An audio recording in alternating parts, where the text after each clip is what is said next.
Olá pessoal, voltando aqui com a nossa aula de ótica geométrica, aula 7, tá? Que a gente vai estudar agora, o estudo analítico dos espelhos esféricos. O que é isso? Vamos só relembrar um pouco. Primeira e segunda aula a gente estudou os conceitos iniciais de ótica geométrica, aquela parte básica, tá? Aula 3 e aula 4 a gente estudou sobre os espelhos planos, que é esse espelho que a gente tem em casa, espelho mais comum. As duas aulas passadas, a gente estudou sobre os espelhos esféricos, espelho côncavo e espelho convexo, tá? Eu expliquei para vocês sobre como que é a formação das imagens, o raio de incidência, tá? Tudo aquilo, beleza. Agora a gente vai estudar a parte analítica. O que é isso? A gente vai fazer conta em relação ao espelho côncavo e o espelho convexo. Lembrando que a diferença dos dois é o quê? O lado que vai refletir. Se o lado que está refletindo é o lado interno, espelho côncavo. Se o lado que está refletindo é o lado externo, é o espelho convexo. Tá? Então vamos lá. Eu vou pegar esse caso aqui específico, mas para explicar algumas coisas no geral para vocês, mas isso serve para todos os casos de espelho côncavo, de espelho convexo. Tá? Beleza. O que eu fiz? Desenhei aqui um espelho côncavo. Por que ele é côncavo? Olha aqui os tracinhos aqui falando qual parte não reflete e aqui a parte interna que reflete. Então, essa parte aqui reflete, a luz vai vir desse lado, e eu desenhei meu objeto aqui, que é uma seta, depois do centro de curvatura. Lembrando que a distância do vértice ao foco tem que ser a mesma distância do foco ao centro de curvatura, tá? Isso tem que ser simétrico, gente, senão vai ficar errado o desenho de vocês. Faz com a régua, faz direitinho. Beleza, o que eu preciso agora? A gente estudou 4 raios notáveis. Vocês lembram quais são? Raio 1, entra paralelo, sai passando pelo foco. 2, entra pelo foco, sai paralelo, o inverso do primeiro, né? Terceiro, se ele entra no vértice, ele sai formando o mesmo ângulo. E quarto e último, se ele entra pelo centro de curvatura, ele sai por ele mesmo. Então, é uma mesma linha, tá? Eu preciso usar 2 para formar a minha imagem. Então, vou pegar esse objeto, fazer 2 raios notáveis e ver onde esses raios vão se cruzar para formar a minha imagem. Beleza. Então, vou usar o raio 1 e o raio 2, tá? Pode ser qualquer um, gente. Sempre vai dar certo, sempre vai dar o mesmo resultado. Então, o raio 1 entra paralelo, pega no espelho, volta passando pelo foco. Então, vamos lá. Sempre com a régua para fazer o desenho mais reto possível. Então, ele entra paralelo, sai passando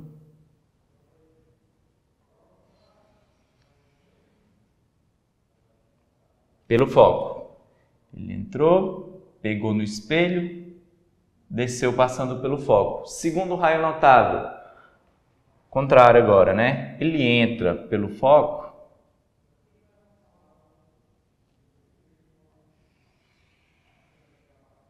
sai paralelo. Paralelo ao eixo principal, né? Lembrando que esse risco preto aí é meu eixo principal. Pronto. Entrou passando pelo foco, pegou no espelho, voltou paralelo. Onde vai se cruzar esses raios notáveis? Aqui eu não conto, porque ele não tinha pegado aqui no espelho ainda. Então, onde foi? Aqui embaixo. Então, aqui vai ser a formação da minha imagem. Isso eu já te expliquei 6 vezes para vocês nas outras aulas. Uma para o espelho convexo e 5 casos para o espelho côncavo, tá? Então, se vocês ainda têm dúvida, volta lá nas outras aulas. Então, aqui ficou a formação da minha imagem. Para baixo, porque a ponta da seta é da onde saem os raios notáveis, né? Então, aqui, esse aqui é meu objeto, essa aqui é a minha imagem. Se eu fosse classificar a imagem, ela seria o quê? real, porque ela está formando no cruzamento efetivo dos raios notáveis e não no prolongamento, não atrás do espelho. Então a imagem seria real. Seria invertida, por quê? Porque está de cabeça para baixo. Se tivesse para cima seria direita ou direta, depende do livro, é a mesma coisa. Terceira classificação, menor do que o objeto, porque o tamanho da imagem menor do que o objeto. Beleza, vou explicar para vocês agora alguns pontos que serão cruciais nessa parte analítica, na parte das contas que a gente vai usar agora, tá? Primeira coisa, o ponto P. O tamanho, a distância, o que é isso? É a distância do objeto ao espelho. Se o objeto está aqui e o espelho está aqui, essa distância aqui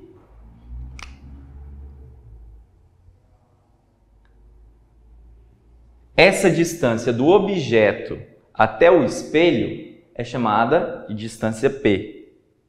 Segundo ponto, P', é a distância do espelho à imagem. Então, a distância da imagem ao espelho é chamado de P'. Terceiro ponto, O. O é o tamanho do objeto. Então, o tamanho mesmo aqui, ó, dessa seta é chamado de O. E por fim, I, que é o tamanho da imagem. É o tamanho dessa imagem aqui. Esses 4 pontos aqui serão importantes, gente, que na hora que a gente ver a fórmula no próximo quadro, vai usar isso aqui, tá? Por que que distância e tamanho está entre aspas? Pelo seguinte, tanto a distância do objeto como a distância da imagem, eu trato como abscissa, ou seja, eixo X. Ela vai poder ser positiva ou negativa. A gente sabe que não existe distância negativa. Mesmo que eu andar para trás, a distância não é negativa, né, gente? Então, por isso que eu coloquei aqui entre aspas. Não vai fazer diferença, porque quando vocês forem ver as contas, a fórmula, é mais fácil você tratar como distância e tamanho, que vai ficar mais fácil de vocês entenderem, tá? Mas só salientando, é por isso que está entre aspas. Porque a distância e o tamanho aqui, eles vão poder assumir valor negativo. Tanto a abscissa aqui, quanto o tamanho, que é no eixo Y. Beleza? Outra coisa bastante importante. Convenção de sinais. A gente vai tratar a distância do foco, que é o F, P', que lembrando que a distância da imagem é um espelho, e I, que é o tamanho da imagem, a gente vai adotar os sinais. Com esses sinais, a gente vai ser capaz de identificar o tipo do espelho, o tipo da imagem, se a imagem é real, se a imagem é virtual, tá? Como que vai funcionar? Primeiro, se F for maior que 0, ou seja, for positivo, com certeza o espelho é côncavo.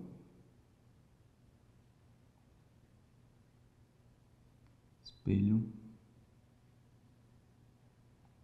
côncavo. Por quê? A gente adota, gente, da seguinte maneira. O foco só será positivo se ele estiver do mesmo lado que o objeto. O espelho côncavo, o foco está aqui. Como essa aqui é a parte refletora, o objeto está do mesmo lado que ele. Por isso que o foco é positivo. Se o espelho for convexo, o foco ainda vai continuar aqui. Só que eu tenho que colocar o objeto do outro lado. Porque essa parte aqui vai ser refletora. Então, o espelho côncavo, o foco é positivo. Espelho convexo, o foco é negativo.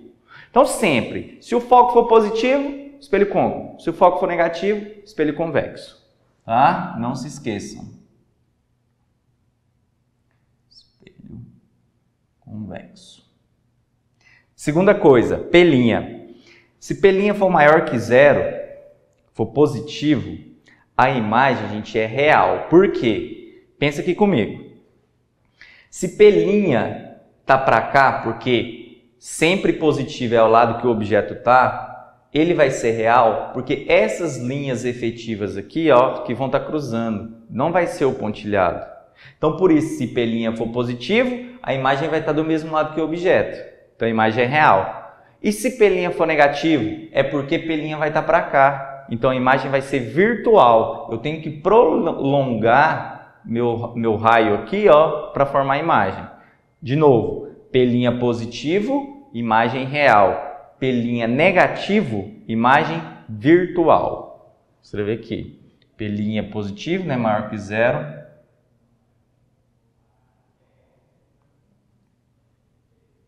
Imagem real. Negativo, imagem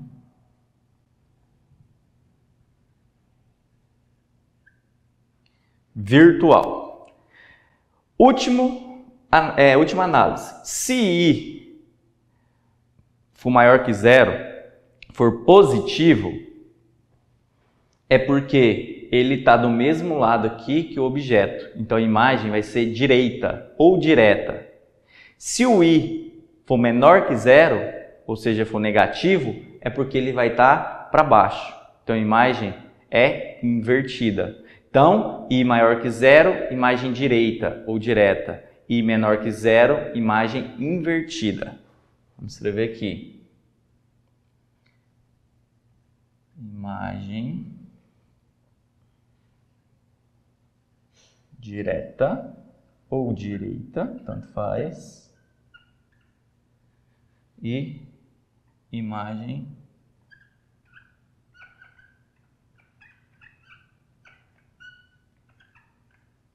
invertida. Certo? Recapitulando. Foco maior que zero, positivo, espelho côncavo. Foco menor que zero, negativo, espelho convexo.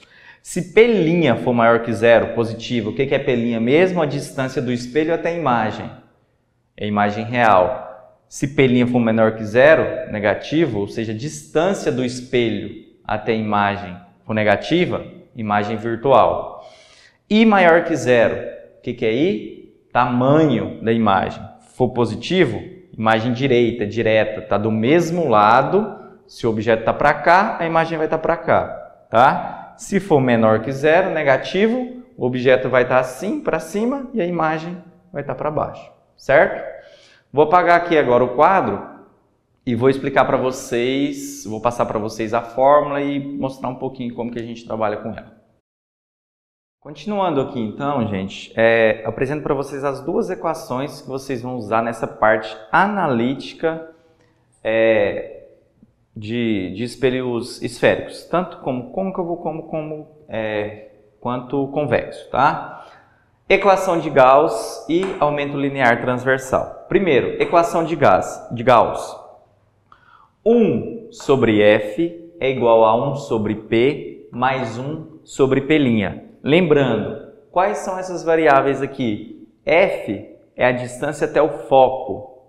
Lembra, né, que tem, se eu tenho o espelho aqui, eu tenho o vértice, eu tenho o foco e eu tenho o centro de curvatura. Então o F aqui da fórmula é a distância do espelho até aqui no foco, tá? Chamar de distância focal.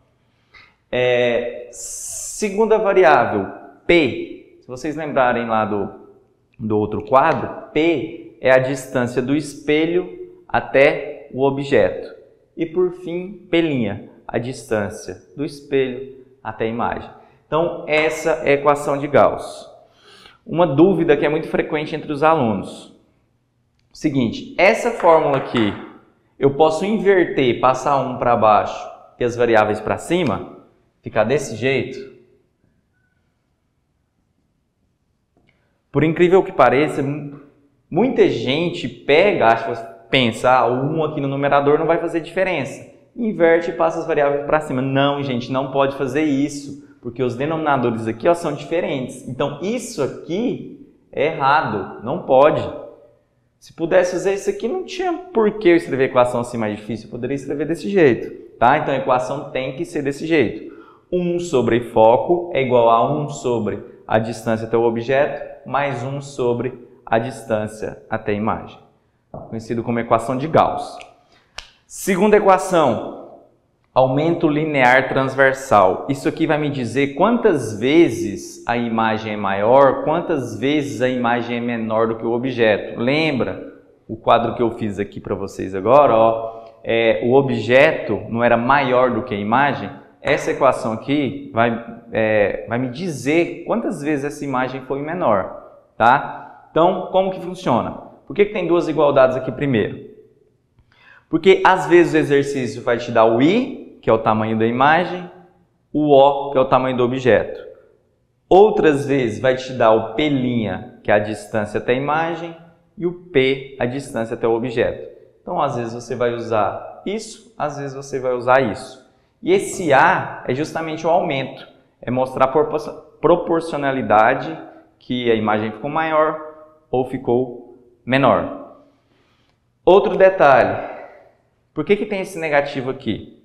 Pelo seguinte, eu deixei isso aqui justamente para explicar para vocês, por isso que eu não apaguei. Sempre, gente, que a imagem for real, ela tem que ser invertida. Ou seja, se o P' for maior que zero, necessariamente o I tem que ser menor que zero. Se a imagem é virtual, ela com certeza vai ser direta ou direita, que é a mesma coisa, né? Ou seja, se o P' for menor que zero, o I tem que ser maior que zero. Tá vendo que é o contrário? Se P' for maior que zero, I tem que ser menor que zero. Se P' for menor que zero, I tem que ser maior que zero. Por isso que tem esse sinal de menos aqui, para igualar para essa equação aqui, ó, ser verdadeira. Por isso que eu coloco esse sinal de menos aqui. Como que a gente analisa, gente? Eu vou fazer 4 exemplos aqui de resultados para explicar para vocês o que isso me diz, tá? Por exemplo, se o A, eu fiz os cálculos, o A deu 3. Eu fiz o cálculo aqui, dividi I por O e o resultado deu 3. O que isso está me dizendo? 3 é quantas vezes a imagem é maior que o objeto. Então, o A sendo 3, a imagem é 3 vezes maior que o objeto. Positivo significa que é uma imagem direita, ou seja, se o objeto está para cima, a imagem também está para cima. Então, está no mesmo sentido e a imagem é 3 vezes maior, certo? Se o A der meio, por exemplo, o que isso significa?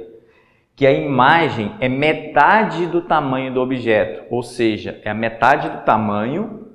O positivo aqui significa que está no mesmo sentido. Se o objeto está para cima, a imagem está para cima, só que com metade do tamanho, certo? E se os resultados derem negativo? Se der menos 3, significa que a imagem é 3 vezes maior que o objeto, só que está virado para baixo. Se o objeto está para cima, a imagem é 3 vezes maior, só que está para baixo. E o último caso, se der, por exemplo, menos meio. Quer dizer o quê? Que a imagem é metade do tamanho do objeto e também é em sentido contrário. É virado para baixo. Certo? Então terminamos essa aula aqui com esse estudo analítico dos espelhos esféricos. Até a próxima aula.